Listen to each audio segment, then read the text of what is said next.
क्या तुम्हें पता है, दुनिया की सबसे अमीर धरती कभी भारत थी।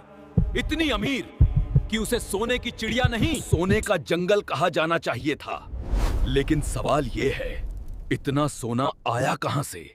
जब यूरोप के लोग लकड़ी के बर्तन में खाते थे, तब भारत के व्यापारी सोने के सिक्कों से सौदे किया करते थे। यहाँ की मिट्टी तक में दुनिया की नजरें गड़ी हुई थीं।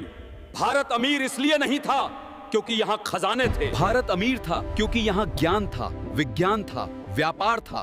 कपास, मसाले, रेशम, आयुर्वेद, गणित। दुनिया का 25% व्यापार अकेले भारत से चलता था। लेकिन यही अमीरी भारत की सबसे बड़ी दुश्मन बन गई।